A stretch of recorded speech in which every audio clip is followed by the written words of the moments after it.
Repeated history. That's the Nothing Personal Word of the Day. It is Thursday, December 14th, 2023. Repeated history is the reason that the NBA, through Joe Dumars, said that Draymond Green would be suspended indefinitely. Let me bring you back.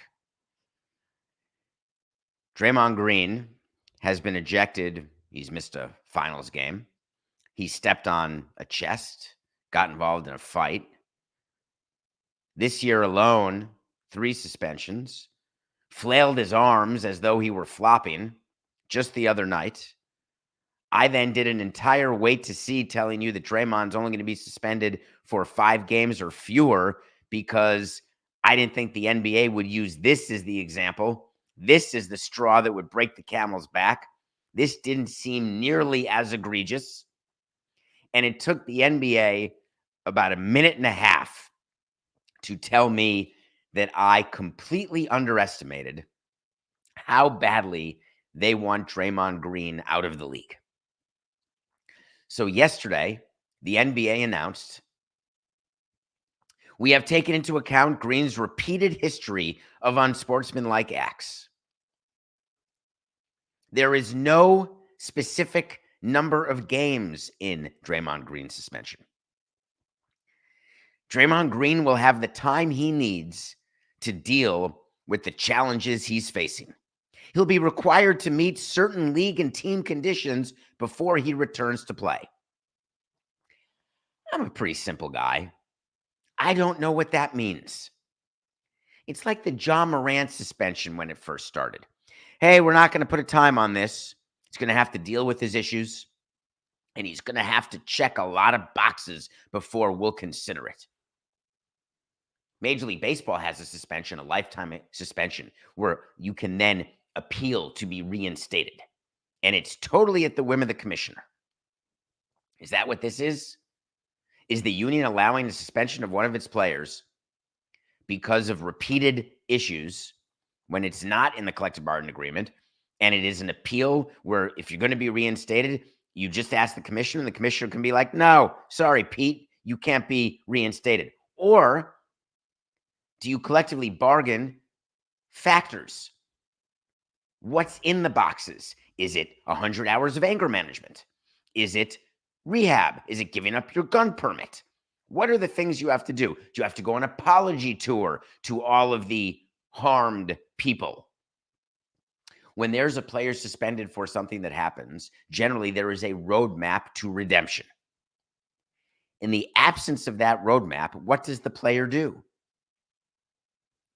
And this is not me defending Draymond Green. This is me questioning a process. I like when expectations are clearly set out. It's how I have run a business my whole life. It's how I am with relationships, with my kids, with anybody. This is what I want you to do. Tell me what you want me to do. And don't give me any sort of hazy, I want you to be a better dad. What does that mean? Go to more recitals? Stay on the phone longer? I want specifics. I want you to tell me, how do I support you? At work, why do you think a human resources department exists? Because you have a job description. These are the things that you have to do your job, and that you will be evaluated on. You're in sales. These are your metrics. You're in marketing. We're going to use the following 10 things to evaluate how you do. You're in baseball. You know how that goes. We're going to look at the won-loss record, and then we're going to look to see what kind of team we have. Did we underperform? Did we overperform? Did you mislead? Did we waste money? Did you ignore other factors that would have stopped a certain signing or a certain trade from happening? Everything is laid out. How else do you do bonuses and raises at the end of a year? You just pull them out of the air? And when you're dealing with a union, with collective bargaining, you can't depend on that. Measurable action. But the NBA went out of its way just to say, hey, it's certain league and team conditions. Is one of the conditions you can't hit a teammate? You can't hit someone else's teammate? Draymond, next time you hit someone, it's like doing steroids for a third time, third strike, Clinton-like, see you later. Or is this selective prosecution, where this is just about Draymond. And the Warriors get to save the luxury tax on his salary. The Warriors are better off without the distraction. They stink anyway. The NBA's moved on. They're trying to figure out how to promote Wembanyama when the Spurs can't win a game. They're trying to figure out why Monty Williams is getting $14 million for a team that can't win a game. They're trying to figure out which is the game ball, which is not. Maybe there's other stuff that are going on with the NBA. They didn't have time, but they sure as heck were quick to suspend him. And I'm not bitter. I shouldn't say that. I'm a little bitter. I don't like losing weight to C's when I have to revisit them so quickly after I say them and being so wrong. So I guess it is about me. But it just wouldn't occur to me that this was a Ja Morant situation, because with the Ja Morant situation, I was less than happy with the terms of, hey, be better. We'll be back to you when you're better. Fulfill these conditions. No, I like the 25 games. You're suspended 25 games. We'll see you then. But then even the NBA said you're suspended 25 games and then we'll meet. And I'm not exactly the most pro-union guy in the world, but what a bunch of horse hockey. Why would a union allow for that extra meeting? Suspend my player. Okay. But once the suspension's over, you know what the equivalent is? Here's your sentence. You are sentenced to 7 years for that crime. And at the end of 7 years, we're going to meet. And then we're going to decide whether you can be free. What? The sentence is 7 years. Serve the 7 years, unless I can get off early for good behavior, and then you're free. But David, what about probation? All probation is, we want to make sure that you don't do what you said you're not going to do, which is do something against the law when we told you you're getting out at the end of this sentence. But if you do violate the law, you're going to go right back because your sentence was 7 years plus probation. It's all there for someone to know. So Draymond Green wakes up this morning. What does he know? All he knows is the comments he made, which I didn't mean to hit him. I'm not going to change. I'm going to be me. Are we watching the implosion of a great player, the end of an era, the end of the Warriors? How do you deal with a superstar, if you can call Draymond that, which they paid him as though he is? How do you deal when he is absolutely uncoachable, unsalvageable? I've got 7 letters that I'd like to discuss with you today. And it starts with an R and ends with an E. Give me an E, L, E, A, S, E. If you really don't want to deal with him, Golden State, just release him. Oh, but that's bad for the cap. We can't do that. I've got my answer. How many times have you seen teams not do what they want to do with the player? Go back to Myers Leonard. Teams who has, by the way, completely done everything he needed to do to understand what he did was wrong, has completely rehabilitated and educated himself. Education is so important with people who say things or do things or feel things if they're not based on reality or based on what's right. But in any case, they couldn't do what they wanted with Leonard because there were cap implications. I believe the rule should be that you get sort of like a bird exemption. If you want to release a player and have it not hurt you to release him today versus tomorrow, that there should be a change that the cap issue is the same today as it is tomorrow. Because the player's getting paid unless you terminate them without cause, with cause. And the Draymond Green, this would just be a release where you pay the player. So my suggestion for the NBA is twofold for Draymond Green and for any other situation that happens. Number one, I want measurable, actionable, and absolutely indisputable path to reinstatement. What do you have to do? When do you have to do it? How long do you have to do it? I also want the ability of a team to take it into its own hands. And if the Golden State Warriors or any other team is ready to move on, you've got to have the power to move on. And I don't want any cap implications or any other rules to get in the way of operating a team the way I want to operate. Those are the two things I would change. So Draymond Green is out. Draymond Green is out indefinitely. I'm not doing a wait to see as to the number of games. I'm done. I've lost one wait to see on him. I'm not going to lose another. It's going to be interesting how long it takes. I could argue pretty persuasively that when you are who you are, any amount of rehab doesn't change who you are. It's my old story when you get caught cheating and you go into rehab because you're a sex addict and then you come out and say, I'm cured. Okay, if that's how you want to do it. If you are racist or anti-Semitic and you get caught and you say something, I apologize, I've totally changed. Okay, I'm going to give you the benefit of a doubt that you're cured. I'm going to give you the benefit of the doubt that you've changed. I'm going to give you the benefit of the doubt that you've been educated. But when it comes to who I'm paying and who's playing and who's representing me, that's obviously a deeper conversation. So the Warriors have to have this conversation because there is a lot of squeeze with Draymond Green these days, and the amount of juice is infinitesimal. One of the things that I am very clear with players about, if you want to fight with the other team, you do it between the lines. That's one. Two, we don't fight with fans, period. Malice of the palace, that whole thing. Two, you don't fight with fans. Three, if you're fighting with each other, we do it in the clubhouse when there's not media around. It's three simple rules. That's it. You fight the other team between the lines. You fight with each other in the clubhouse. The Milwaukee Bucks and the Indiana Pacers had a bit of a rule violation yesterday when Giannis dropped a 64 spot on the Pacers, wanted the game ball in order to acknowledge his accomplishment and keep it. And the Pacers wanted the game ball to go to their player who scored his first point of his career. Very, very normal. So there are multiple game balls. In baseball, it's obvious, right? The last ball that's used that ends up in the first baseman's glove or an outfielder's glove if it's a catch, or the third baseman's glove if it's a pop out, or the catcher's glove if it's a strikeout, or on Josh Beckett's glove if it's a little dribbler to first base. There's an authenticator who authenticates which ball is when and where and how. But there are multiple game balls that are used during the course of a game. In football, there are multiple balls that are used when there's a 4, 8, 6, 9er.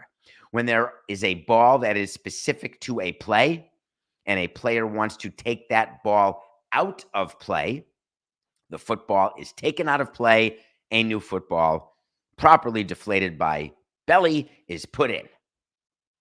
Everything seems normal, not a big discussion. Basketball has 2 game balls, as far as I understand, but generally you're using one ball the entire game. It's sort of the kind of sport that when the ball goes into the stands, you can't put it underneath your shorts.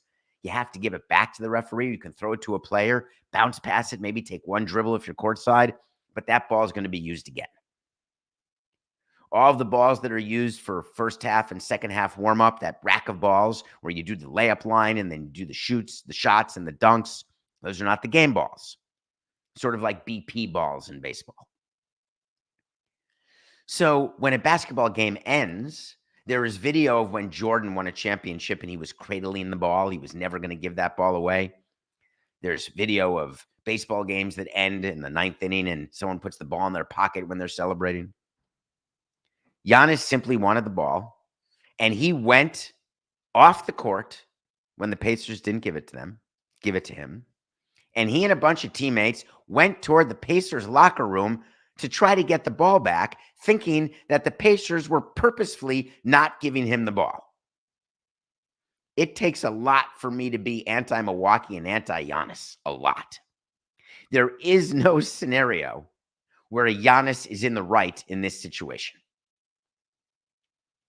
The home team controls the game balls. Hard stop.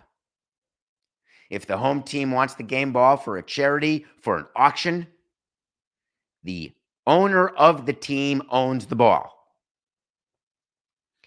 So if the Bucks are home, the Bucks have the right to that ball. When the Pacers take the ball, It is not for Giannis to go get it.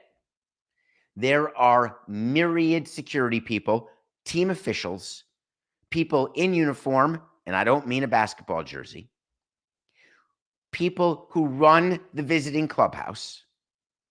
There's like 10 layers of people who could do this. Players are not on the list. They're not even backup to the list. So Giannis goes over there. A bunch of his teammates go over there. Rick Carlisle then is forced to give a comment where he says what happened after the game was unfortunate. There was a misunderstanding about the game ball. It was Oscar Tshiebwe's first NBA point. So we always get the game ball. We grab the ball, and a couple minutes later, several of their players ended up in our hallway. So a ball was given to Giannis, and then Giannis claimed that wasn't the actual game ball. The Pacers kept it. Those bastards.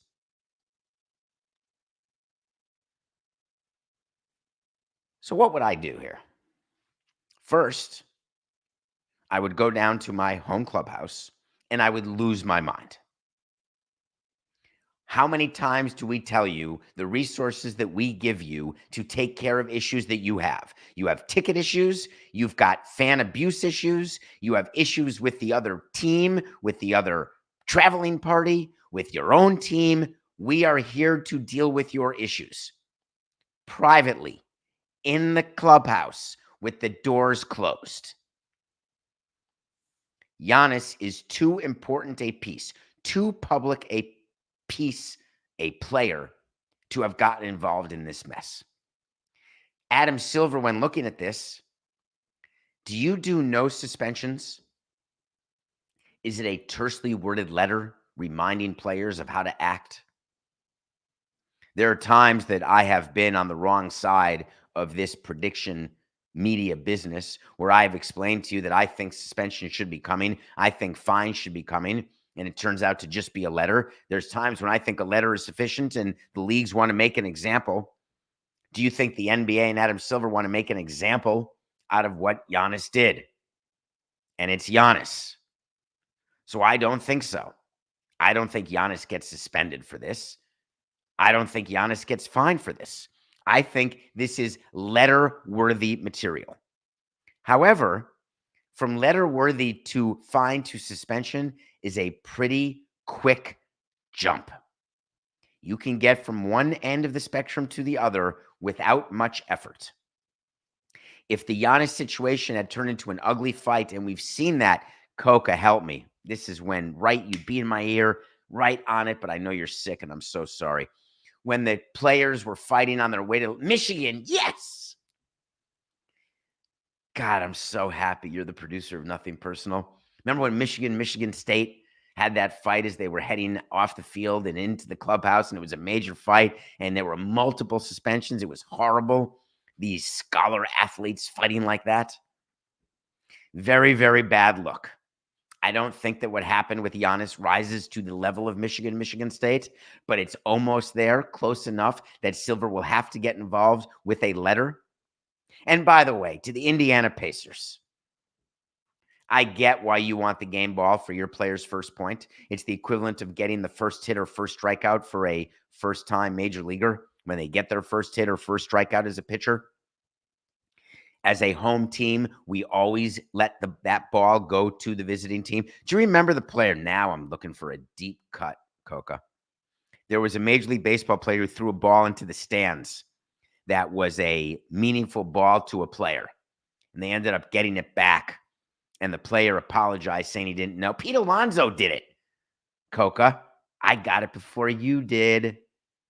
I'm less sick than you are. Remember when Pete Alonso threw a ball into the stand and said, "Oh, I didn't realize"? It's absolute hogwash. Players realize their team and other teams.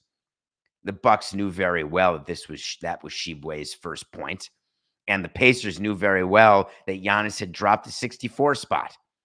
You can talk about the competition between the teams if you want, but this was just an example of gamesmanship, showmanship. No. This was an example where Rick Carlisle and the Pacers just assumed that a first point was more important than a 64 spot. Let's wait to see what Adam Silver says. It's going to be good. Coca, you've got good job security here. I don't know if you know that. You're part of Metalark, and you're the producer for Nothing Personal. And the reason why you have good job security is that this is our 952nd show together, just regular show.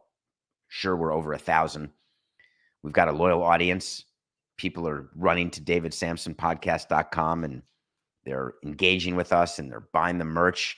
I got a picture of a guy hiking in a diamond logo NPDS shirt. And then I got a picture, I didn't even tell you this one, Coca.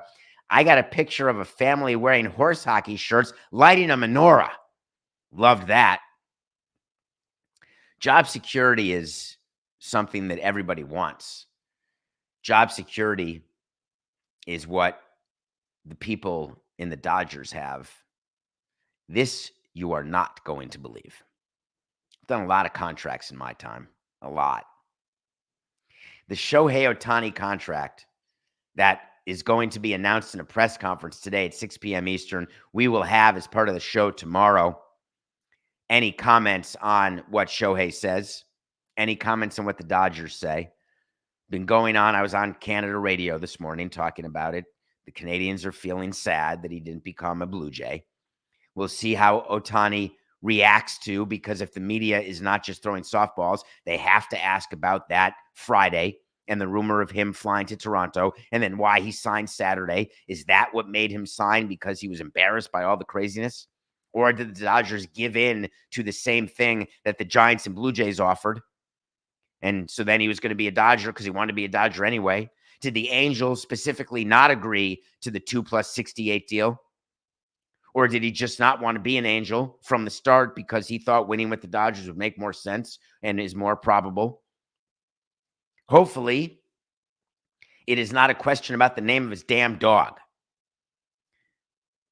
There is reports out there. Ken Rosenthal had one. Good report. From an insider standpoint, it's ordinary, but from a fan standpoint, maybe you didn't know. Whenever we sign a free agent, we always demand, the collective bargaining agreement allows for it, we demand 1% goes to charity. I like giving at least 10% to charity. I think that's the right number.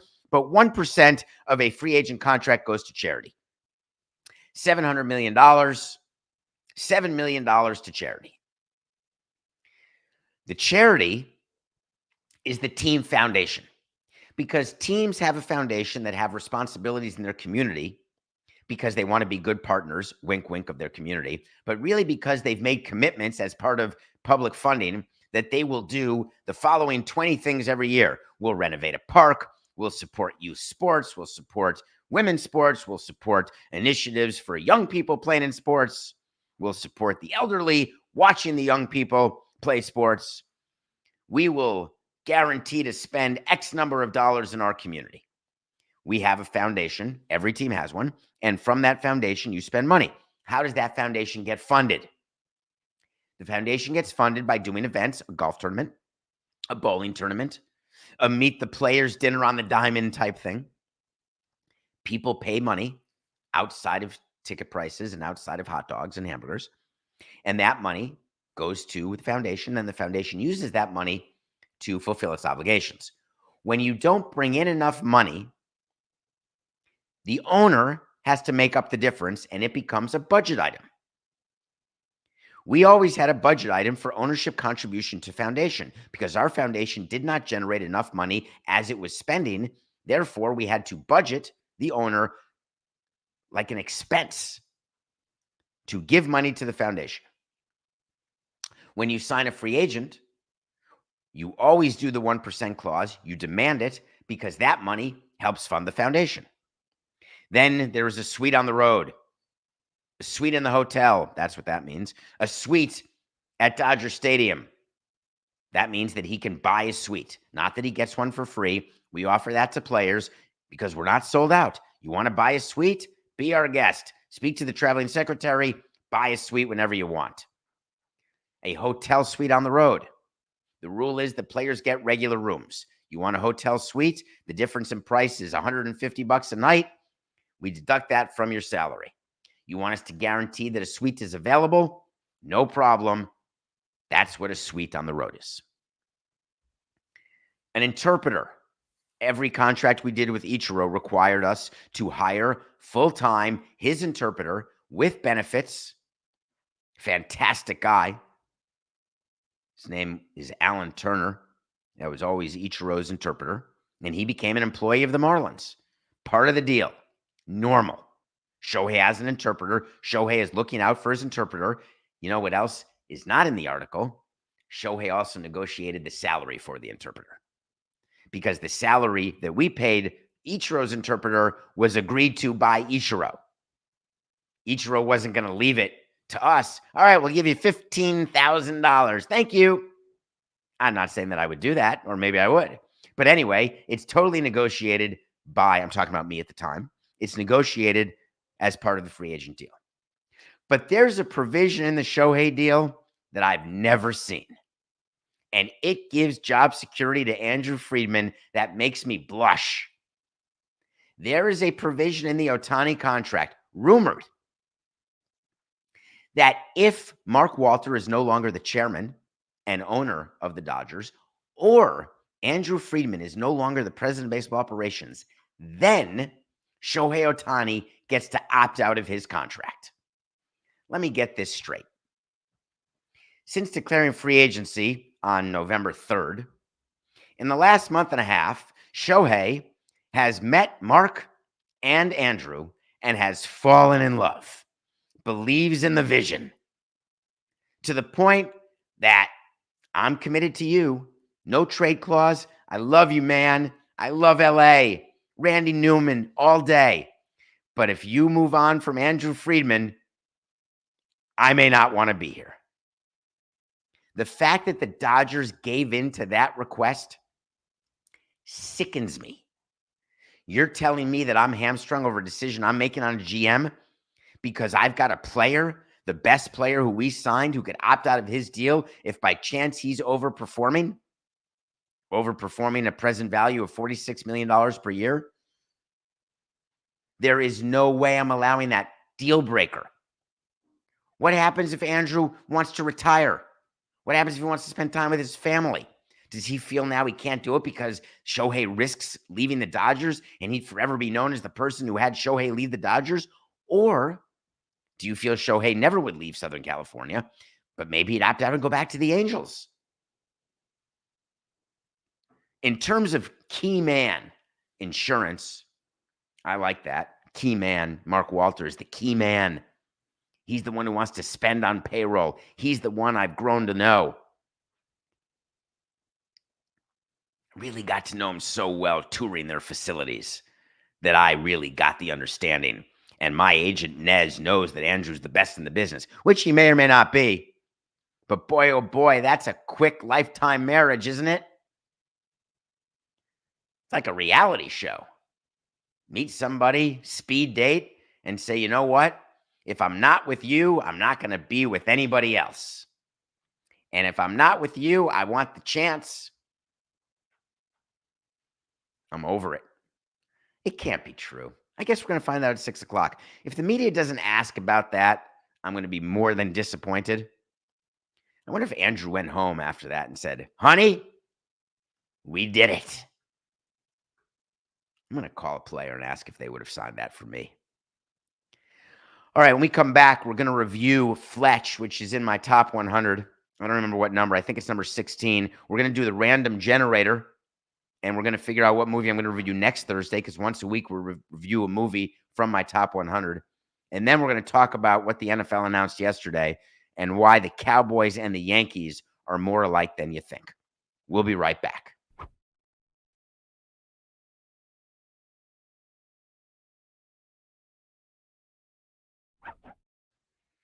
Did you just catch me scratching my nose? If you're on Nothing Personal with David Sampson live at 8 a.m. or just watching this on YouTube later. During the break, I don't know if you're seeing me, but I had a little itch. I don't know how to turn the camera off. I'm reviewing Fletch, number 16 on my top 100, starring Chevy Chase, Dana Wheeler-Nicholson. It is what I would say the most quotable movie that I've seen in my life. I've seen the movie at least 25 times, and I watched it again this past week since last Thursday. And I was reminded of two of the greatest quotes that I use. You hear me say Dr. Rosen, Dr. Rosenpenis, that's all from Fletch. You hear me talk about John Cocktoaston, that's from Fletch. You hear me say, using the whole fist doc, Moon River, Fletch. It's all ball bearings these days, Fletch. What you may not, you're not recording this, are you, Coca? Me? No, never, never, never. Fletch. Hey, can I borrow your towel? My car got hit by a water buffalo. Fletch. You've never heard me talk about the Underhills? Fletch. All of it is second place on the podium to something that I have done in my life since I saw Fletch for the first time. I don't know if you know this about me, and I feel okay sharing it with you today. This has gotten me where I am. Maybe this, if you're not watching, I'm pointing to my mouth and my brain. My brain is always ahead of my mouth, which is why I don't get in trouble. But my brain allows for my mouth to say certain things and do certain things that maybe others wouldn't try. And what I like doing is knowing what I want, getting what I want, and using my mouth to do so. Not brute force. You are the brute squad. So here's the line. I'm sorry, who are you again? And then Fletch says, I'm Frida's boss. And the woman says, who's Frida? And he says, my secretary. And then he walks through the door. Have you ever heard the story that if you act like you don't belong, then you don't belong? The people who look around when they're doing something they shouldn't be doing and then, of course, get caught doing it when you're in a place in the stadium you shouldn't be. Just keep walking. But people have this amazing urge. Am I being watched? Did anyone catch that? Am I getting away with something? Act like you've been there before. Act like you belong there. I'm sorry, who are you? I'm Frida's boss. Who's Frida? My secretary. See ya.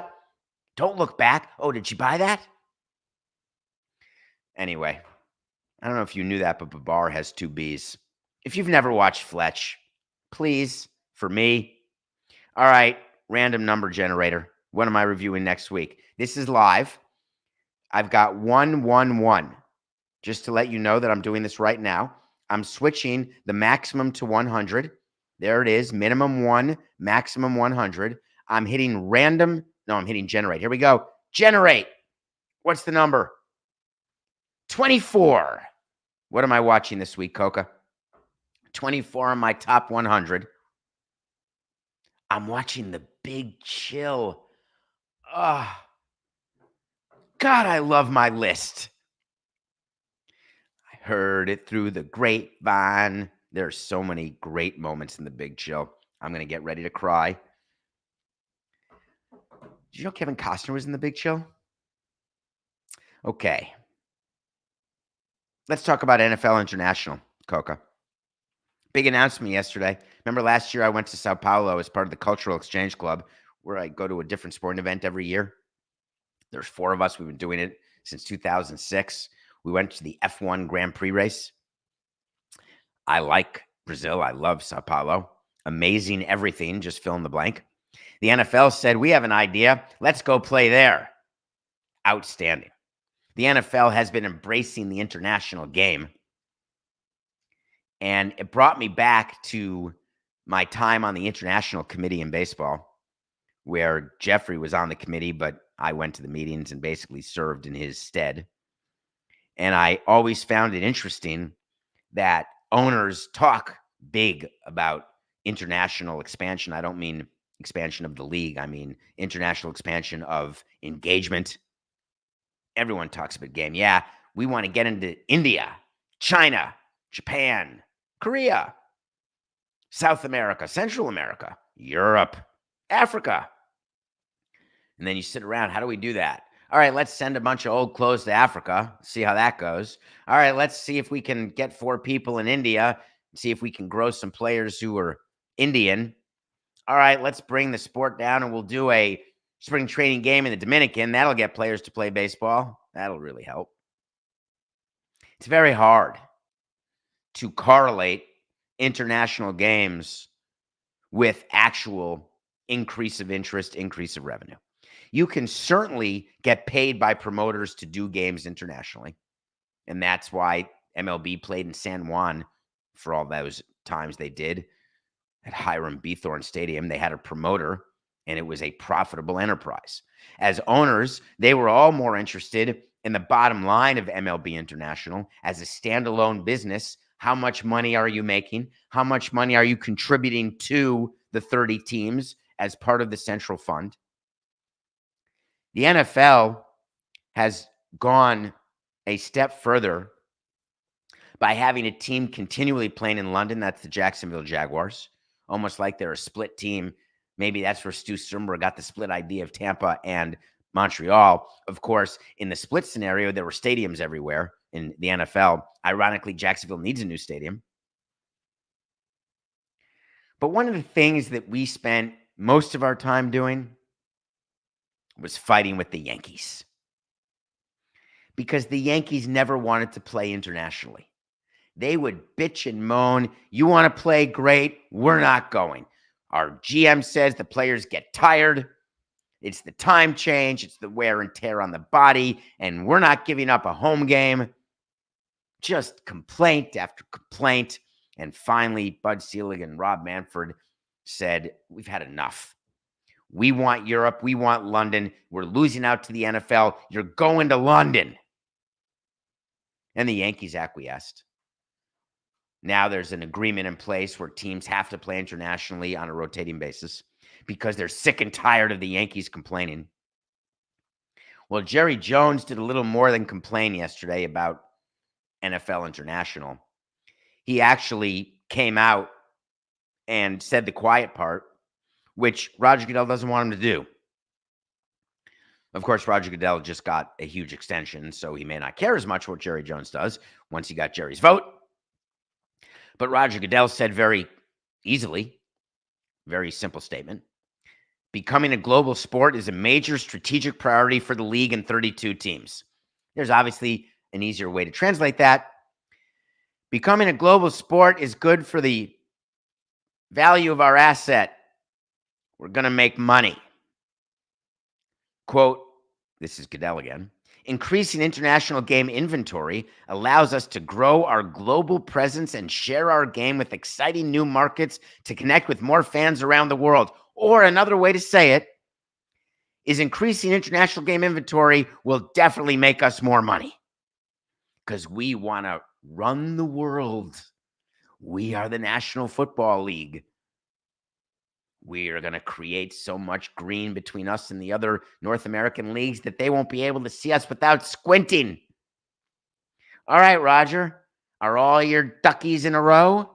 Because Jerry Jones went public soon after, basically telling you, good luck, Raj, but don't count on us. He said, we've got a lot of fans. It might be a fit for a lot of clubs, but it doesn't fit for the Cowboys. We've got the highest attendance in the NFL. Let me just say this. When we aren't playing here, meaning Arlington, I want to be in Mexico City, period. Why would a team in Texas want to only play in Mexico City and not Brazil or Europe or Asia? I'm trying to think. I can't think of any reason that the Cowboys and what they're worth and the money they get, would they get any benefit from Mexico? I don't think Texas is near Mexico. I can't imagine that anybody in Mexico City would be fans of the Cowboys, but I may have it wrong. Maybe I got to check my map after the show. Have you ever seen a more self-serving comment than that? Hey, all for one, one for all. Hi-ho, Mexico. Everyone else, pound sand. Roger Goodell must look at that and say, really? That's what you're going to do? What we had to negotiate with the Yankees was RI, replacement income. We're going to take away a home game from you, show us your revenue, even though we have it, from a home game, and we'll match it. We'll even give you a little bit of profit for your trouble. We'll pay for your charter flight to Europe. We'll pay for the hotels. We'll pay for the per diems. We'll pay for the replacement of your lost game. And then the Yankees would step up. We're losing 181st of our corporate sales. And we would say, screw you. You're telling me that your corporate partners are saying, oh, there's only 80 games, not 81. We want a refund. Is that what happens when you do a doubleheader after a rainout, Yankees? Do they demand a refund? Oh, no, we're playing the 81st game, but it's on the same day. Same fans. It's not a split doubleheader. It's absolute horse hockey. Replace the income. You know what we used to do when the Marlins would play? Can I talk about this totally on the side note, Coca? What we would do when we played internationally, we played in Monterey, we played in Puerto Rico, and when we would give up home games, we would submit to baseball what our home revenue was, but we would use our home revenue from like the best game of the year, and we'd say, replace that. Well, you're playing the Expos. There'd be 3,000 people there. No. This year, there'd be 30,000 people there. Just trying to make extra money. Nothing. Personal pick of the day. I should do a wait to see. Can I do a wait to see? Coca, do you mind? Do we have time? Can you book it? An official wait to see? Wait to see is when I tell you something's going to happen. If it does, great. If it doesn't, great. I'm going to revisit it like I did with Draymond. Got that one wrong. The Dallas Cowboys will play a game outside of Dallas,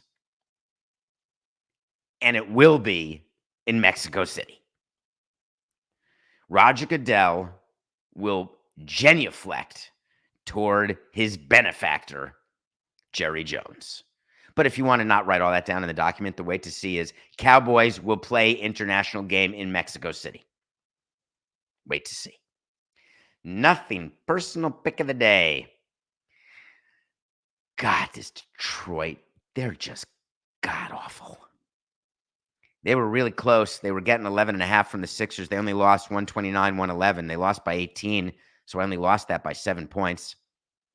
I lost my 180th bet of the year, but I've won 189.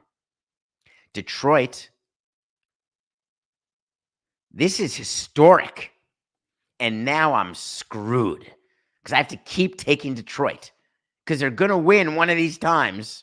They're going to cover one of these times, and they play Philadelphia again on Friday. God dang it. All right. Pistons have lost 21 in a row. The Spurs have lost 18 in a row. Have you noticed that what was happening in baseball with tanking and football tanking for Tua? Have you noticed how bad the bad teams are and the good teams are good? It really is part of analytics where being in the middle is just not the place to be. And that goes across all sports now. Either be good and becoming great or be bad and becoming terrible. Just don't ever be in the middle. But the problem with that is you could have a team that loses a quarter of its season in a row. Terrible. All right, the game for tonight, it's a football game. We've got the Las Vegas Raiders going against the Los Angeles Chargers in the Thursday night game. Did you hear what happened to that great, well-paid Chargers quarterback, Justin Herbert? Had surgery on his index finger, done for the year. That's it. Just like that, another quarterback done. I wonder whether Roger Goodell talks to Jerry Jones about the fact that half the quarterbacks are done and that we're celebrating Tommy DeVito. I'm happy to celebrate how good he is, that he gets his chance. I think it's great. Wally Pipp left and right, fine. But man, the good players not playing, that can't be the equation. The Raiders and Chargers is a very, very compelling game. Al Michaels gets to call it. Al Michaels, who it was announced will not be calling the playoff game for NBC, getting replaced by Ian Eagle. Not exactly thrilled with the way that leaked out. Not exactly understanding why you would not be way less clumsy as it relates to Al Michaels and treating the end of his career as the greatest play-by-play voice ever. I think he deserves a better exit. The end is always hard. You can always pinpoint the beginning. It's always hard to understand the end. Raiders 3 over the Chargers. That's going to be our pick. I think that's it, Coca. I wanted to talk. Okay. I got you. All right. Let me do a clean end then. 4-8-69. Nothing personal pick of the day is the Raiders 3 over the Chargers. We will be back tomorrow again live at 8 a.m. Eastern. Until then, it's just business. This is nothing personal.